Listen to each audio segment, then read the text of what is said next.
Oh wow, it's not even cold. And it's getting even warmer. In fact, there are so many advantages. I mean, you've got the thermal insulation, the speed of build costs, bringing the cost down, the permeability so that you don't bring any mold in because it can breathe. We saw this and we literally went, whoa, this is incredible, this is a game changer.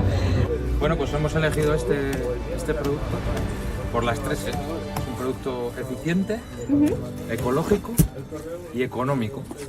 You said it's simple, basic. That's it.